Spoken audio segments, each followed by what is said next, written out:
Witam wszystkich na kolejnym czytaniu. Dzisiaj chciałabym zrobić czytanie dotyczące Waszej karmy, co jest Wam przeznaczone, co karty chciałaby Wam powiedzieć.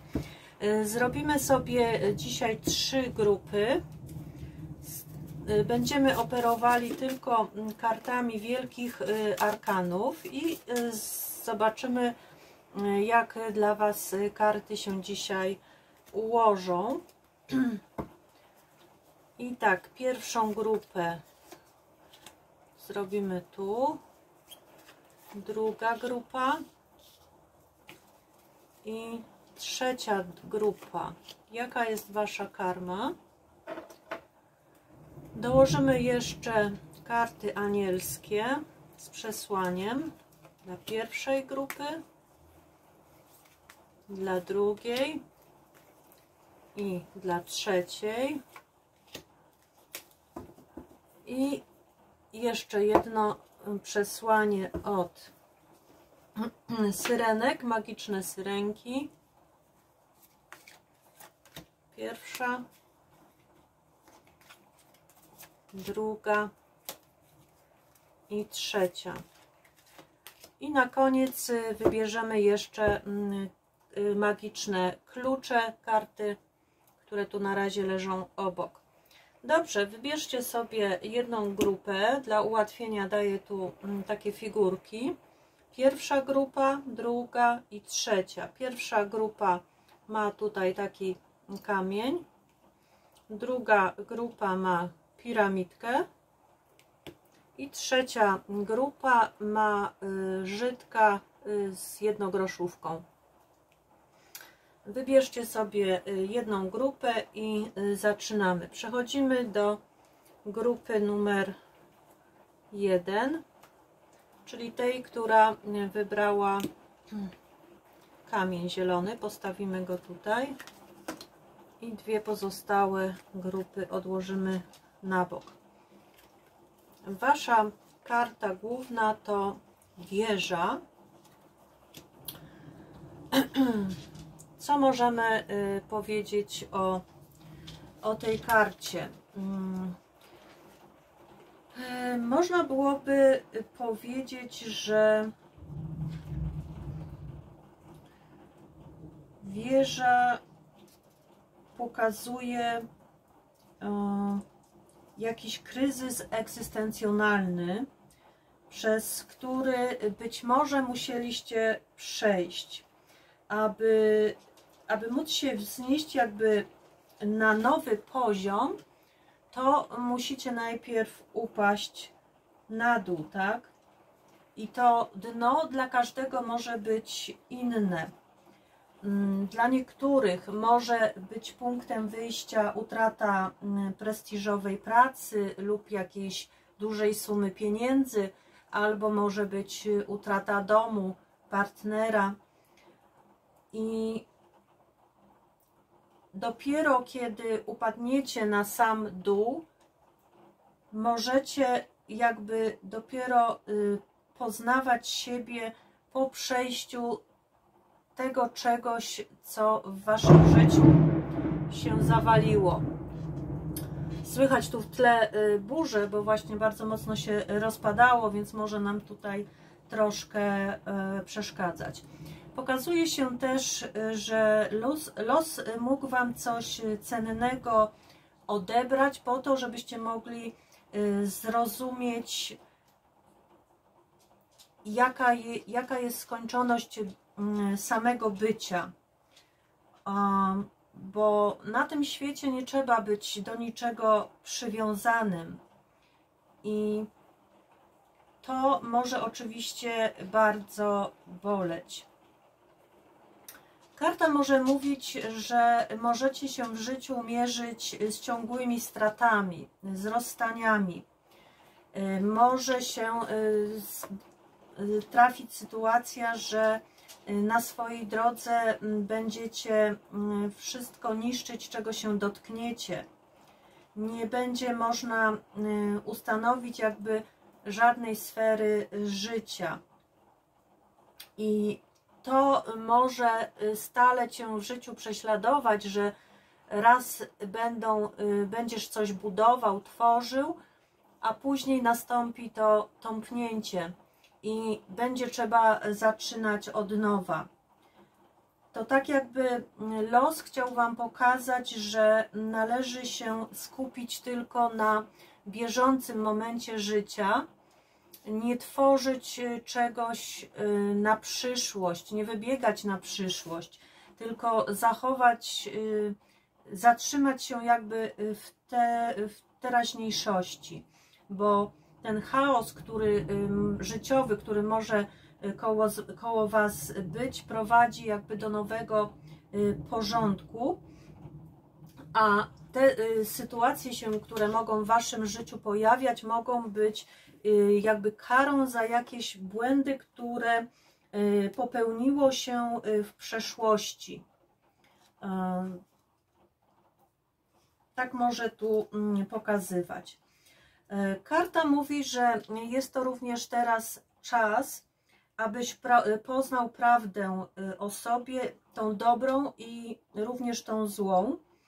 I tylko jak będziesz potrafił uczciwie i odważnie spojrzeć na siebie, to pozwoli ci wybrnąć z kłopotów i uwolnić się od nieszczęść, od jakichś frustracji życiowych.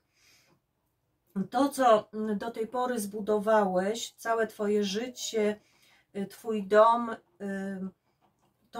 to mogło być takie budowanie na piasku. I to, co wydawało ci się, że jest jakby podstawą twojego bytu, mogło się okazać jakąś iluzją i w każdej chwili może się rozpaść, a twoje wysiłki mogą pójść na marne. I teraz, jeżeli spotkasz się z taką sytuacją w swoim życiu, to nie próbuj jakby odbudowywać tego, co legło w ruinach, bo to i tak się nie uda. Lepiej przeczekać, przeżyć tą utratę, czy nie wiem, tą rozpacz jakąś, która spowodowała ta wieża, i wejść jakby głębiej w swoje uczucia, nie bać się tego, co czujemy, i też nie poddawać się. Pamiętać o tym, że nie jesteście sami, że ta wieża pokazuje wam, żeby wejść jakby bardziej w siebie, nie tworzyć uparcie czegoś na przyszłość, tylko bardziej skupić się na teraźniejszości i zrozumieć też, że ktoś tam na górze czuwa nad wami i nie zostawi was samych, że to wszystko, co się dzieje teraz wokół was, ma czemuś służyć.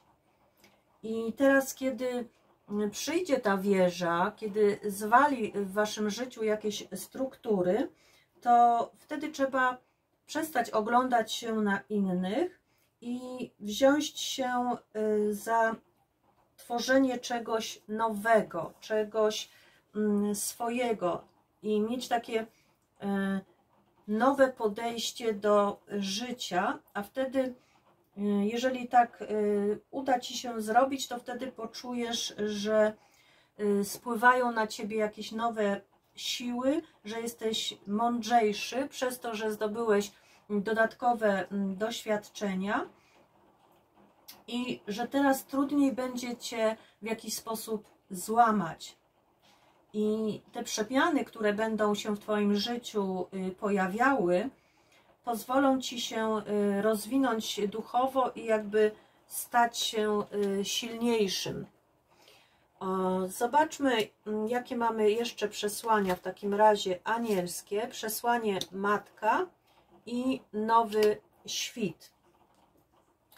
Pierwsze przesłanie to Matka, to jest przewodnik z kart anielskich i ta karta, już sobie zaraz zobaczę, oznacza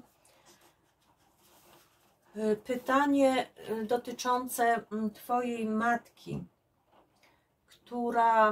karta mówi o tym, że ona jest z Tobą i pomaga Ci z wszelkimi jakimiś emocjonalnymi niepokojami. Może dotyczyć też Twojej własnej matki, z którą być może byłeś lub byłaś w konflikcie i może to powodować jakiś żal, złość czy niepokój. I karta mówi, że pomoże Ci w uzdrawianiu, przejściu przez ten proces, przez te wzorce, które być może wyniosłeś z domu, wzorce, które reprezentowała Twoja matka, i gdy ten proces się dokona, Twoje życie okaże się, że będzie lepiej funkcjonowało w innych też obszarach życia. Karty mówią, że dzięki uzdrowieniu relacji z matką lub też przebaczeniu matce, zrozumieniu jej sposobu postępowania, może pojawić się poprawa Twoich relacji z innymi kobietami, w szczególności z tymi, które posiadają jakąś władzę, jakąś moc. Staniesz się też bardziej otwarty, być może poprawisz relację z matką, poprawisz swoją samoocenę i będziesz potrafił też pokochać samego siebie. Drugą kartą, która nam tutaj wyszła w grupie pierwszej, jest Nowy Świt, który mówi, że to, co najgorsze, jest już za Tobą, a nowe horyzonty pojawiają się przed Tobą, nowe doświadczenia. Karta mówiąca o tym, że ta karma być może z przeszłych wcieleń dobiega końca, wypełniła się i być może potrzebne jest jeszcze jakieś uzdrowienie z matką, pokochanie siebie, samoocena dobra. I karta Syrenek mówi, że przetrwałeś wszystkie złe rzeczy na swojej drodze i teraz jest przed Tobą już tylko jasność i gładka droga, czysta droga, i teraz możesz oczekiwać jakby samych najlepszych rzeczy. Trzeba jeszcze wyrzucić z siebie, z podświadomości jakieś negatywne wibracje, jakieś przeszłe wspomnienia i trzymać się tylko tych dobrych, tych, które mówią o miłości. Nie pozwalać sobie również na takie zdarzenia, emocje, które by Cię ściągały w dół. Na przykład rozżalanie się nad sobą, czy jakieś rozgoryczenie. Musisz pozwolić sobie, żeby te emocje odeszły. Jeżeli na przykład w przeszłości przeszłeś jakieś negatywne wzorce, być może właśnie związane z matką, to warto przeprowadzać też takie afirmacje, które wyciągną Cię z tych złych emocji, pozwalania sobie na mówienie o tym, że ruszasz teraz jakby w harmonii z sobą i podejmujesz się tylko spokojnych działań. Karta mówiąca o tym, że również, że jesteś na zakręcie być może jakimś życiowym i tylko pozytywne myślenie pozwoli Ci dojrzeć to światło przed Tobą i pójść w przyszłość z czymś lepszym, z czymś pewniejszym. Zobaczmy jeszcze anielskie tu klucze. Może tak.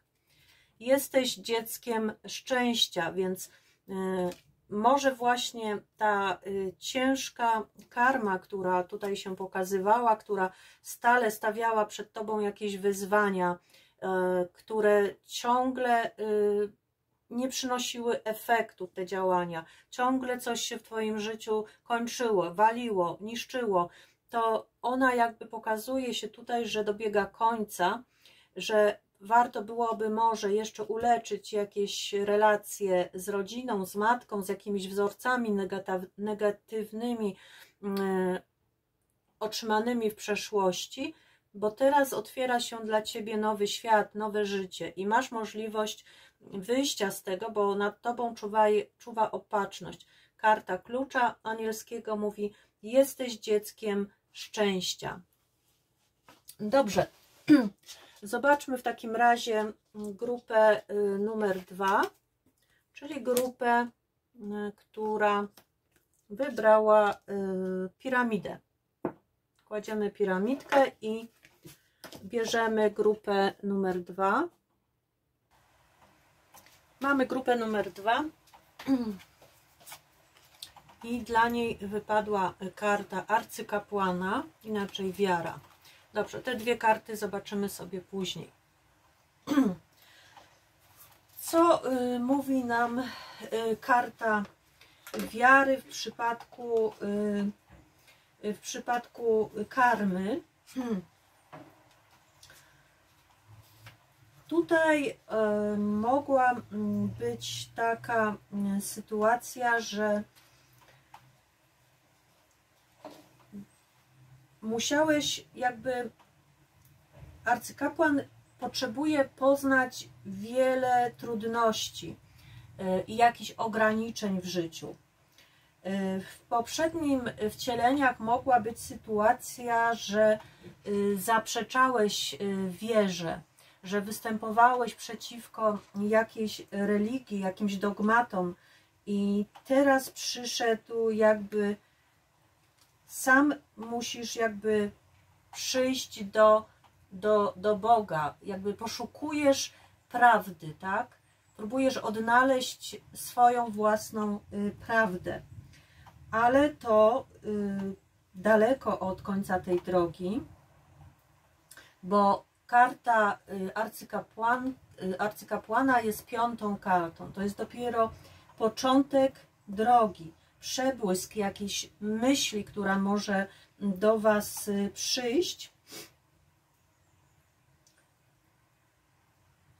I może tu być sytuacja, że staniecie się bardzo osobami, które skierują się, pójdą w kierunku wiary, w kierunku tradycji na przykład, albo będą chciały poznać jakąś historię swojej rodziny, będą być może manifestować też te wyższe siły w swoim życiu, będą kierować się też wewnętrzną etyką, żyć zgodnie z sumieniem, z wiarą, będą przestrzegać pewnych doktryn, bo w przeszłości karma mówi, że być może wystąpiłeś przeciwko wierze, przeciwko jakimś dogmatom i teraz jakby w tym wcieleniu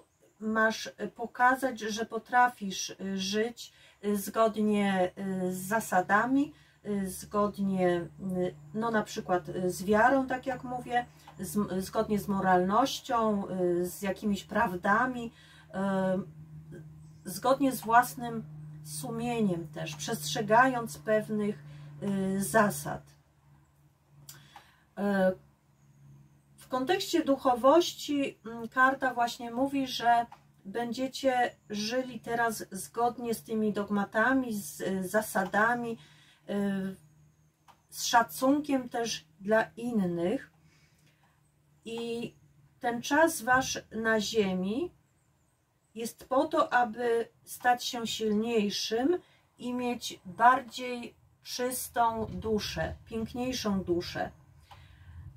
Karta mówi o poszukiwaniu prawdy, o zbliżaniu się też do prawdy, o potrzebie zdobycia wiedzy.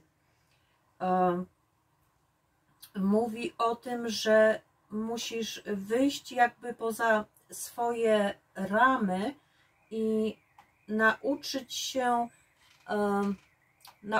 lawirować między tymi jakby tym dziedzictwem całym kulturowym, które jest wokół ciebie, stosować zasady postępowania, kierować się w życiu tradycją. To jest też chęć zdobywania wiedzy duchowej pójścia za prawdą w swoim życiu i kierowanie się też w życiu prawdą.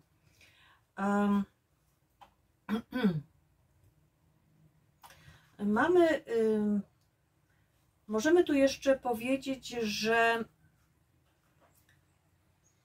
warto byłoby się też utożsamić z tymi postaciami na tej karcie. Tutaj mamy osoby duchowne, mamy papieża. Być może sami w tym wcieleniu jesteście nauczycielami, przewodnikami duchowymi, osobami, które wyznają pewne zasady.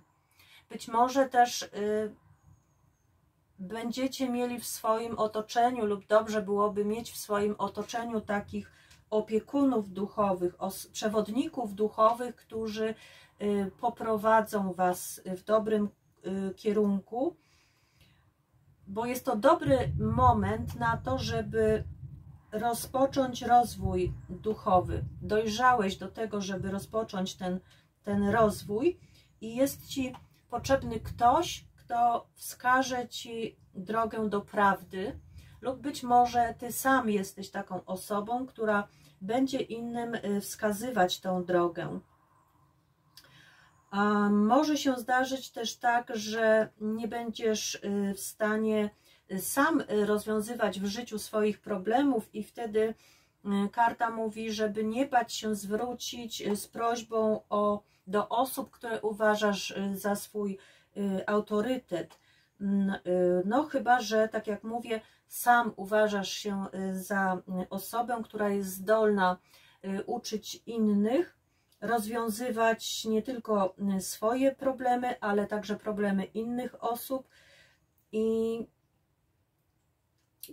pamiętać też o tym, że w tym życiu przyjąłeś na siebie bardzo wysoką pozycję i wziąłeś też na siebie bardzo dużą odpowiedzialność. Staraj się natomiast unikać ludzi, którzy udają tylko tą przynależność do jakiejś wiary, takich wyższych guru, jak to się mówi, nawiedzonych guru obok siebie, i sam przede wszystkim dbaj o to, by się nie stać kimś takim w życiu, nie wywyższać się ponad inne osoby. Zobaczmy też, jakie mamy tu karty. Z kart anielskich mamy dziecko, a z kart syrenek muzyka dla manifestacji. Dziecko pokazuje się nam jako anioł stróż.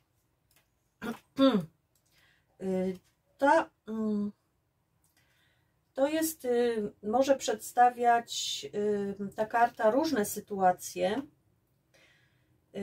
Może uda ci się dopasować do którejś z tych sytuacji, może to dotyczyć też różnych osób, więc karta mówi o to, żeby być jak dziecko, mieć taką dziecięcą wiarę w to, że wszystko będzie jak najlepiej, jak tylko może to być możliwe, a wtedy tak się po prostu stanie.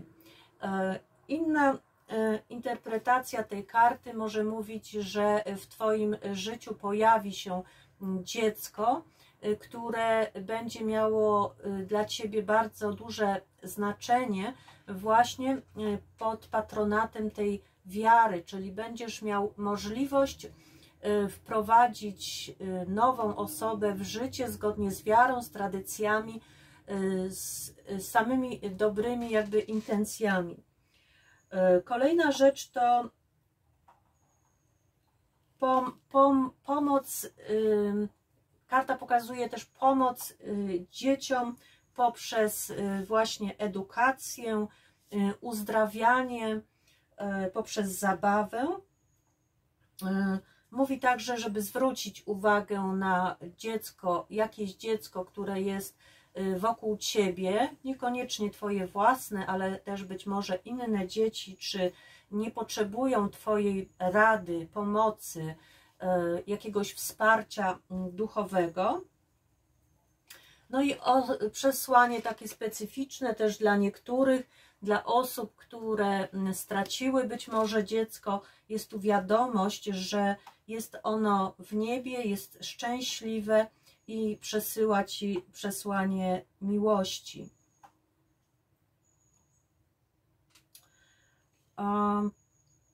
Karta mówiąca też o tym, że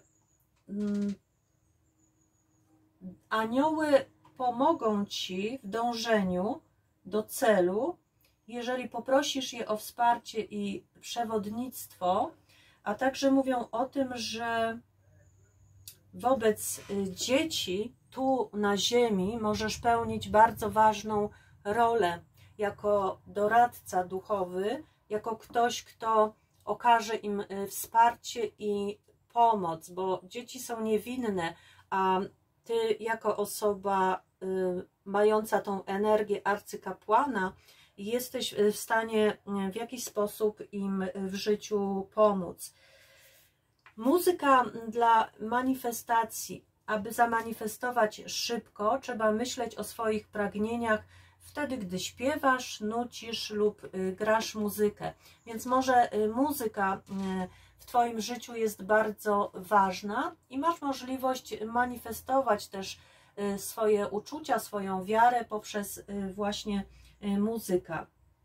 Jest ona jakby ważna na Twojej duchowej ścieżce, bo dzięki niej możesz coś zamanifestować w swoim życiu. Ona przede wszystkim też będzie Cię chronić przed negatywnymi energiami, podnosi też Twoje emocje i myśli na bardziej radosny poziom. Więc karta ta zachęca do słuchania muzyki, która oczywiście pasuje do Twojego nastroju, tak często jak to tylko jest możliwe. Warto wtedy oczywiście poruszać się w takt muzyki. Muzyka będzie po prostu dla Ciebie uzdrawiająca. Warto wtedy też oddychać, gdy jej słuchasz, głęboko oddychać, wtedy gdy jej słuchasz, wyciągać jakby z tej muzyki całą potrzebną Ci energię. I ważne jest też, żeby poczuć wdzięczność w swoim sercu, cieszyć się tymi uczuciami i wyobrażać sobie, że Twoje marzenia spełniają się, poczuć tą rzeczywistość, to ciepło, spokój, bezpieczeństwo, tą radość w sercu, tak? Zobaczmy jeszcze klucz w takim razie anielski dla Was.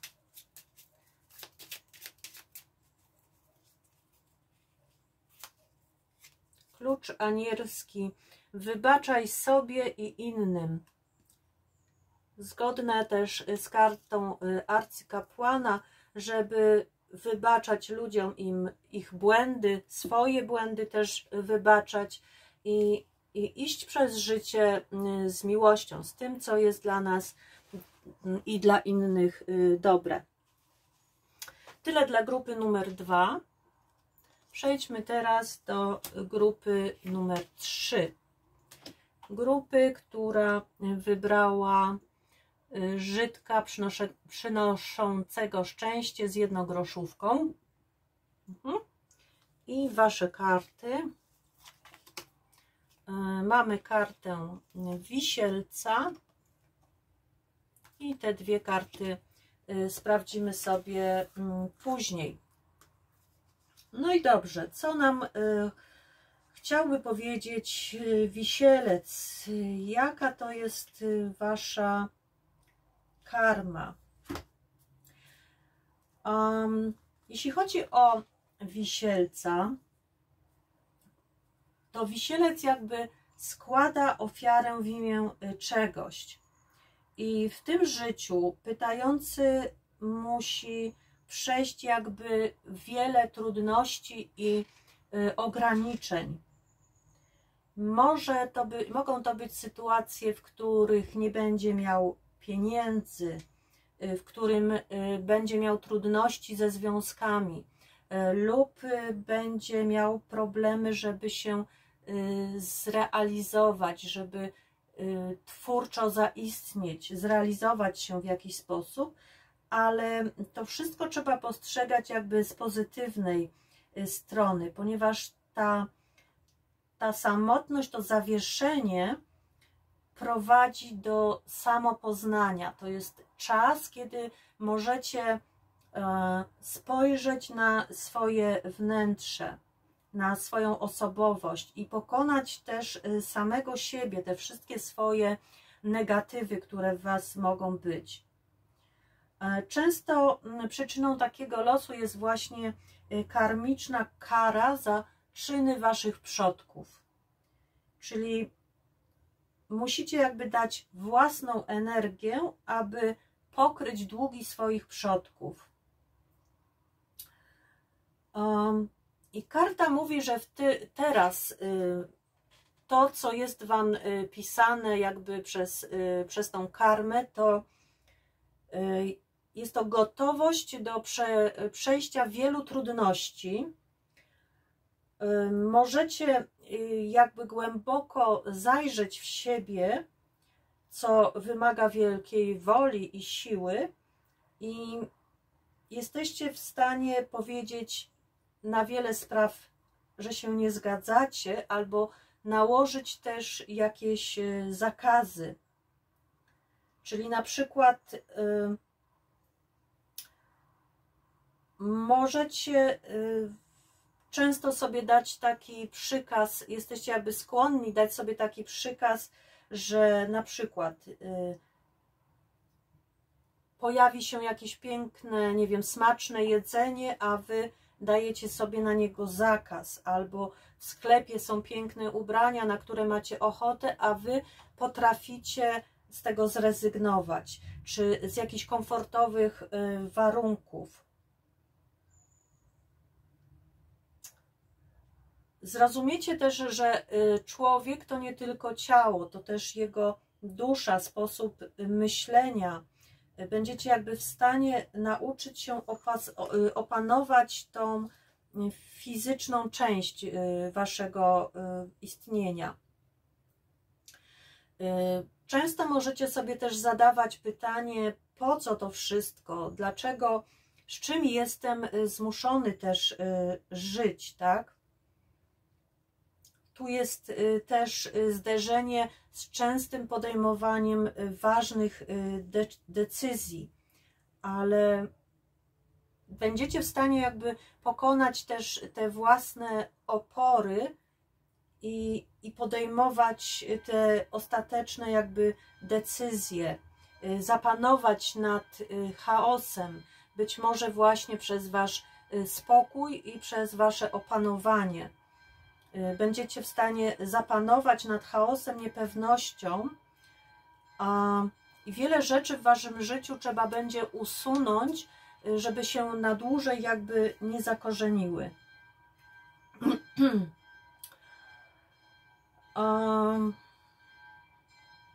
Tutaj może się też pokazywać, że w waszym życiu mogą się pojawiać przeciwności i ważne jest, żeby umieć na pewne rzeczy poczekać, zawiesić pewne sytuacje i mieć nadzieję na lepsze rozwiązania.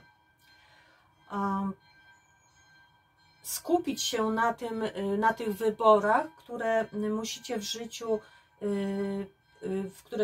życiu podjąć, i mogą być sytuacje też, że często będziecie musieli poświęcić coś, żeby zainwestować w coś innego. Taka może tutaj być sytuacja. Kolejno jeszcze, mówiąc tutaj o Wisielcu, karty mogą mówić, że teraz w tej rzeczywistości wkracza coś do twojego życia nowego. Teraz może ci się wydawać to dziwne i trudne do zrozumienia. mogą się z Tobą dziać jakieś trudne do wyjaśnienia rzeczy, nieoczekiwane. Coś, co w zasadzie nie powinno się wydarzyć w Twoim życiu. Ale karta mówi, żeby nie martwić się tym, tylko być otwartym na wszystkie nowości, żeby spojrzeć wokół siebie nieco inaczej. Czyli jeżeli Twój świat staje nagle na głowie, to trzeba pamiętać, że Ty też możesz zrobić to samo. Uczyć się, obserwować, starać się zachować spokój ducha, jasność umysłu, a na pewno przyniesie to dobre rezultaty. Najważniejsze w tym wszystkim jest, żebyś nie utracił w tym życiu równowagi i takiego spokoju wewnętrznego między tym, co w Tobie i tym, co jest na zewnątrz Ciebie. Czyli unikaj zamykania się w sobie, zasklepiania się w swoich tylko przeżyciach i wtedy możesz spokojnie oczekiwać na rozwój wypadków. Może być tak, że często przystajesz na chwilę w swoim życiu, coś do przodu nie idzie, często się zatrzymujesz, nie potrafisz podjąć decyzji, nie potrafisz zrobić tego kroku naprzód, zatrzymujesz jakby rozwój jakiejś sytuacji, ale karta mówi, że owszem, na chwilę możesz przystanąć, ale nie obawiaj się, tylko ruszaj dalej, bo życie też idzie do przodu i Ty powinieneś razem z tym życiem również iść do przodu. Więc karta mówi, przygotuj się psychicznie na to, że świat jest zmienny i te różne zdarzenia, wydarzenia w Twoim życiu będą przychodzić i musisz być na nie przygotowany. Z kart anielskich mamy optymizm, a z kart syrenek podejmij decyzję. Zobaczcie, jak to ładnie tutaj pasuje do tego czytania ogólnego. Optymizm mówi właśnie o tym, żeby otworzyć się na przychodzące zdarzenia i okoliczności w życiu. To karta anioła stróża, więc nad Tobą czuwa opatrzność, czuwa nad Tobą optymizm. Jest wiele spraw wokół Ciebie, które są pozytywnie do Ciebie nastawione i Twój anioł stróż jakby daje Ci nadzieję, że te nowe sytuacje, które do Ciebie będą przychodzić, będą w zgodzie z Twoimi marzeniami i aspiracjami. Równocześnie ten anioł stróż, on ma w sobie, niesie ten optymizm i on jakby widzi wszystko to, czego Ty nie dostrzegasz, każdy szczegół odnośnie tego, co Cię czeka i przekazuje Ci informację, że wszystko jest dobrze. I powinieneś przyjąć taką optymistyczną postawę, dobry nastrój, zadowolenie, w miarę oczywiście rozwoju dalszych sytuacji. Nie zakładać z góry, że może się coś tutaj złego wydarzyć. I takie pozytywne nastawienie będzie przyciągało do Ciebie pozytywne zdarzenia, pozytywnych ludzi, którzy będą chcieli Ci również pomóc. Jeżeli ktoś na przykład nie będzie wierzył w Twoje marzenia, to nie powinieneś się tym martwić. To jest Twoje życie i Twoje decyzje. Bądź nadal optymistą i staraj się wtedy unikać osób, które są negatywnie do Ciebie nastawione lub do Twoich pomysłów. Karta syrenek to podejmij decyzję. Jeżeli czujesz się spętany, niepewny, posłuchaj swojej intuicji i podejmij decyzję. Co ta karta mówi? Że Czasem życie daje takie poczucie, że coś stanęło w miejscu, tak? Głównie wtedy, kiedy nie wiemy, co zrobić, kiedy nie widzimy żadnych znaków, kiedy nie wiemy, co do nas może przyjść. Ta przyszłość jest bardzo niepewna. I karta ta mówi, czego ty tak naprawdę w życiu chcesz. Karta chce, żebyś ty sam podejmował te decyzje w życiu, żebyś był twórcą swoich własnych pomysłów, bo teraz jest właśnie taki czas dla ciebie. Zamiast w taki sposób pasywny czekać, to karta mówi, że należy popchnąć to swoje życie do przodu, przejąć nad nim kontrolę i ustawić swój własny kurs działania, bo niebo daje ci, czy wszechświat daje ci wszystkie narzędzia, środki, które potrzebujesz, aby wyrwać się z takich niepewnych sytuacji, żeby podejmować pewne i jasne decyzje. I tutaj twoja stanowczość jest ważna, jest katalizatorem jakby, aby zadziałać i móc ruszyć do przodu, odrzucić od siebie te lęki, zmartwienia, skupić się wyłącznie na celu, który chce się osiągnąć i cieszyć się tym, co przed tobą się pokazuje. Zobaczmy jeszcze kartę od kluczy anielskich. Co wam klucze anielskie chcą tu przekazać? Korzystaj ze swojej wewnętrznej mądrości. Czyli takie dla was przesłanie. Czyli tak jak mówiłam, skupić się na tym, co macie wewnątrz, bo wewnątrz was jest bardzo dużo wiedzy i mądrości. Musicie tylko przestać robić sobie te przystanki, zakazy, te ograniczenia i zamykać sobie drogę do pójścia dalej. Korzystać ze swojej wewnętrznej mądrości. Tyle jeśli chodzi o czytanie dla grupy numer 3. Bardzo wam dziękuję i do zobaczenia.